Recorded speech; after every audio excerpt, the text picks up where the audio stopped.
Welcome back. Sigise sweet bundi sembane. Akoina jalebi makup haina so hape dum kawina sise. Si sembagi video share toraki mayamda. Sida aina beson se pawa tangkhai amane aina laurise. Pawa makai ma haitare. Sida suda bagap kitang hapiro. Yamde koina hapije kitang katang ne. Si mix sobiro hambada phajana. Soda bagap se manung sida duga ising khara khara hapaga phajana totpiro sise khutna tola su kaisu gaide ising je amuktang da loina haijan bigano kitang kitang hapaga sumaina dum nei biro dum magi manung da akoigi lumps kumba yaudana ba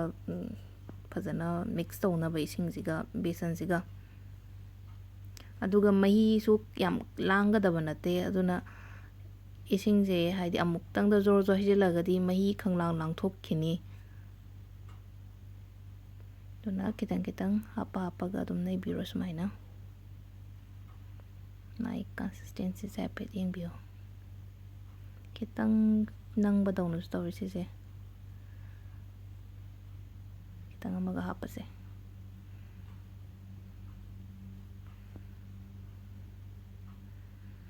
sida kemta hap khide ko akoina hapidong sai suda baga pinch of haigadra chamach kitang maming gi oina khara katang ne koina thada gi do si tap tap khota se yeng amaka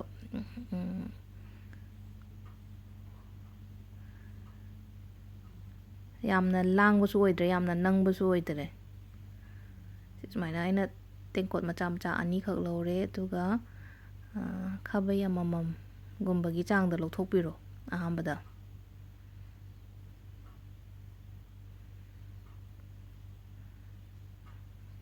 kitang kitang amaga hapiro khabai tangkhai food color hapira se sida green color ahambai sina drop ani gumbagi changda si fazana mix tobiro green se bundi do horen machu masak fazana ba hai tare yellow green red si yara ne koi ki green machu se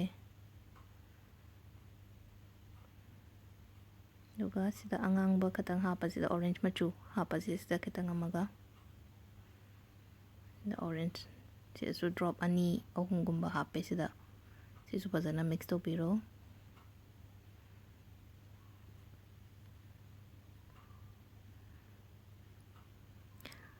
yellow machu sina khara yamanse aduna sina kitang yamdena khabai macha amamam khatang ne lokthoise duga sida lemhori ba khara sidana yellow machu hapase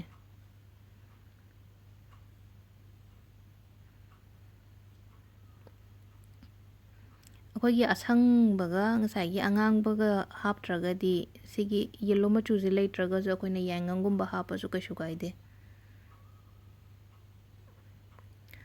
sida jarab ama lauraga thada biro sise thau se phajana san bio sidi thau ingagadi amaka pungpak pak pane dona thau se amutang phajana san biraga mayai da thambiraga thada biro sise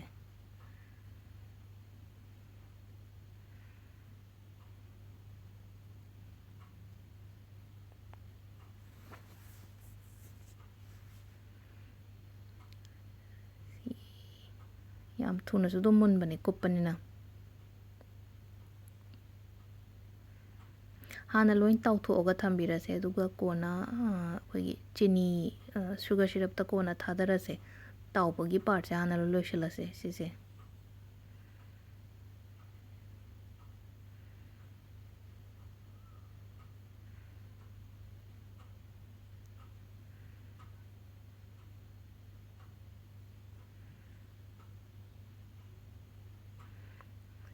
lokot bayarani mana pukam still pukamam lore duga sila lokot piro si ma'am se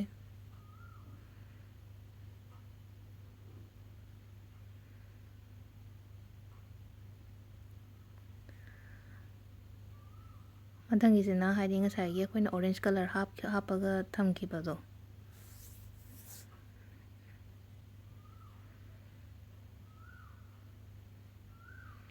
ꯁꯤꯗꯤ ꯈꯥꯕꯩ ꯑꯃꯈꯛꯇꯪꯅꯤꯅ ꯑꯃꯨꯛꯇꯪꯗ ꯌꯥꯔꯅꯤ ꯁꯤꯃꯗꯤ ꯑꯅꯤꯔꯛ ꯊꯣꯛꯅ ꯇꯥꯎꯗ꯭ꯔꯁꯨ ꯌꯥꯔꯅꯤ ꯑꯗꯣ ꯉꯁꯥꯏ yellow ꯃꯆꯨꯗꯨꯗꯤ ꯑꯅꯤꯔꯛ ꯑꯍꯨꯝꯂꯛꯀꯨꯝꯕ ꯑꯩꯅ ꯇꯥꯎꯈꯤꯌꯦ ꯃꯃꯥꯡꯗ ꯇꯧꯕꯗꯣ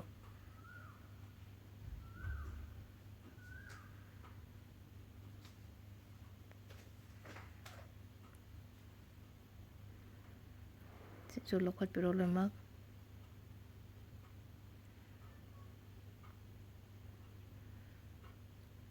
ꯑꯣꯔꯦꯟꯖ ꯃꯆꯨꯁꯤꯁꯨ ꯂꯣꯏꯔꯦ ꯉꯁꯥꯏꯒꯤ ꯒ꯭ꯔꯤꯟ ꯃꯆꯨꯗꯨꯗ ꯉꯥꯏꯔꯦ ꯑꯩꯈꯣꯏꯅ ꯇꯥꯎꯗꯣꯏꯁꯦ ꯒ꯭ꯔꯤꯟꯗꯣ ꯑꯃꯨꯛ ꯇꯥꯎꯕꯤꯔꯣ ꯁꯤꯗ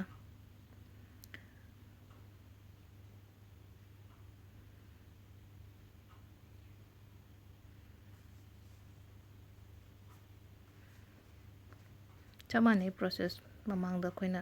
ꯇꯧꯈꯤꯕꯗꯨꯒ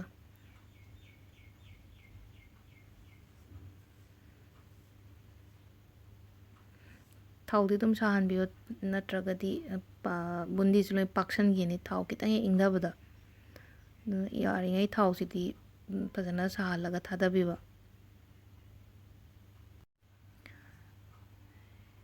ꯁꯤꯁꯨ ꯌꯥꯔꯅꯤ ꯑꯁꯪꯕꯁꯤꯁꯨ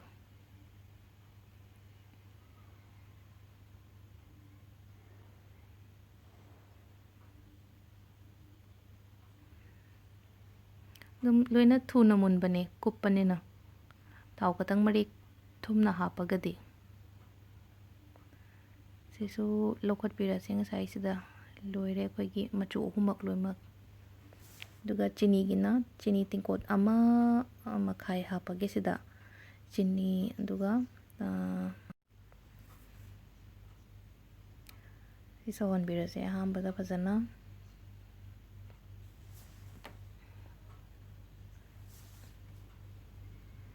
ꯏꯂꯥꯏꯆꯤ ꯄꯥꯎꯗꯔ ꯈꯛꯇꯪ ꯑꯃ ꯑꯗꯣ ꯆꯤꯅꯤꯁꯦ ꯉꯥꯛꯇꯪ ꯈꯔ ꯅꯞ ꯅꯞ ꯂꯥꯎꯁꯤꯜꯂꯛꯇ꯭ꯔꯤꯐꯥꯎꯗ ꯁꯧꯍꯟꯕꯤꯔꯣ ꯃꯥꯒꯤ ꯆꯤꯅꯤꯁꯤꯒ ꯏꯁꯤꯡꯁꯤꯒꯗꯤ ꯃꯤꯛꯁꯇꯤ ꯇꯧꯔꯦ ꯐꯖꯅ ꯑꯗꯣ ꯈꯔ ꯅꯞ ꯅꯞ ꯂꯥꯎꯗ꯭ꯔꯤ ꯐꯥꯎꯕ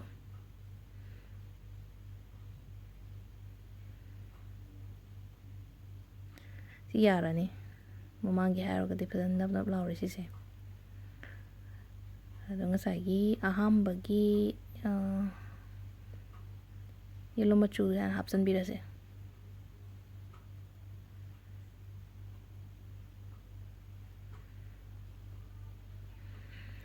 ꯁꯤ ꯊꯥꯗꯔ ꯃꯇꯨꯡꯗ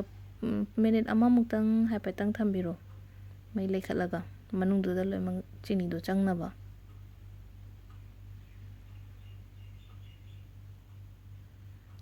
ꯌꯥꯝ ꯀꯨꯏꯅ ꯅꯠꯇꯕꯤ ꯃꯤꯅꯤꯠ ꯑꯃꯃꯨꯛ ꯃꯦꯛꯁꯤꯃꯝ ꯃꯤꯅꯤꯠ ꯑꯃ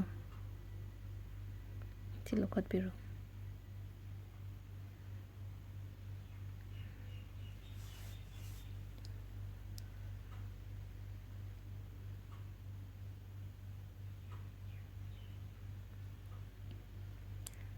ꯍꯦꯛ ꯁꯦꯝꯕ ꯂꯣꯏꯔꯒ ꯆꯥꯕꯗ ꯁꯤꯁꯤꯅ ꯍꯥꯎꯕ ꯌꯥꯝ ꯍꯦꯟꯕꯅꯦ ꯑꯩꯈꯣꯏꯒꯤ ꯐ꯭ꯔꯦꯁ ꯑꯣꯏꯔꯦꯅ ꯁꯤꯁꯤꯅ ꯌꯨꯝꯗ ꯁꯦꯝꯕꯅꯤꯅ ꯌꯦꯜꯂꯣꯁꯤꯁꯨ ꯂꯣꯏꯅꯃꯛ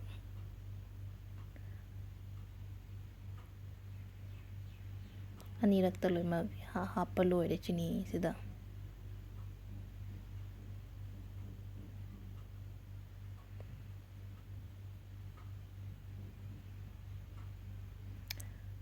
ꯌꯥꯔꯅꯤ ꯁꯤꯃꯁꯨ ꯂꯣꯏ ꯂꯧꯈꯠꯄꯤꯔꯣ ꯁꯤꯁꯨ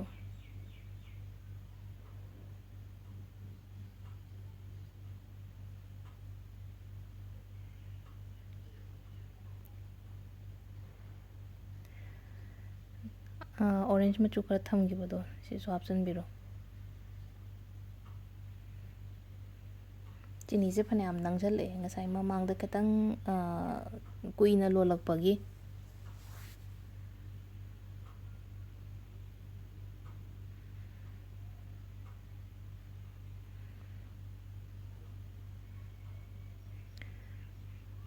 ꯁꯤꯁꯨ ꯌꯥꯔꯅꯤ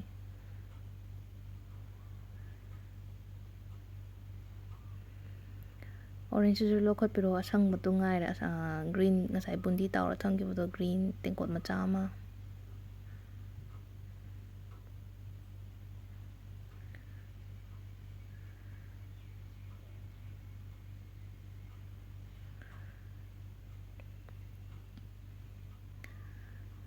ꯂꯣꯏꯔꯦ ꯑꯩꯈꯣꯏꯒꯤ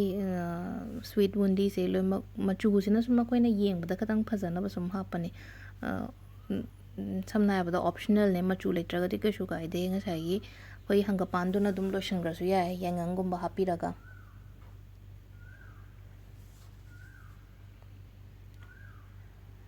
ꯁꯤ ꯌꯥꯔꯅꯤ ꯂꯧꯈꯠꯄꯤꯔꯣ ꯁꯤꯁꯨ ꯂꯣꯏꯅꯃꯛ ꯂꯣꯏꯔꯦ ꯑꯩꯈꯣꯏꯒꯤ ꯁ꯭ꯋꯤꯠ ꯕꯨꯟꯗꯤꯁꯦ ꯃꯆꯨ ꯑꯍꯨꯝꯃꯛ ꯂꯣꯏꯅ ꯇꯥꯎꯔꯒ ꯁꯨꯒꯔ ꯁꯤꯔꯞꯇ ꯊꯥꯗꯕꯁꯨ ꯂꯣꯏꯔꯦ ꯌꯦꯡꯕꯤꯔꯣ ꯃꯁꯛꯁꯦ ꯁꯨꯃꯥꯏꯅ ꯂꯩꯔꯦ ꯈꯤꯇꯪ ꯃꯤꯛꯁ ꯇꯧꯔꯒ ꯁꯨꯝ ꯑꯩꯈꯣꯏꯅ ꯍꯣꯇꯦꯜꯒꯤ ꯀꯩꯒꯤꯗꯣ ꯍꯥꯏꯐꯦꯠ ꯃꯥꯟꯅꯕ ꯃꯁꯛꯁꯦ ꯐꯨꯗ ꯀꯂꯔ ꯁꯤꯖꯤꯟꯅꯕꯅꯦ ꯁꯤ ꯌꯦꯡꯕꯤꯌꯣ ꯐꯖꯅ ꯃꯌꯥꯝ ꯇ꯭ꯔꯥꯏ ꯇꯧꯕꯤꯌꯣ ꯌꯨꯝꯗ ꯊꯦꯡꯛ ꯌꯨ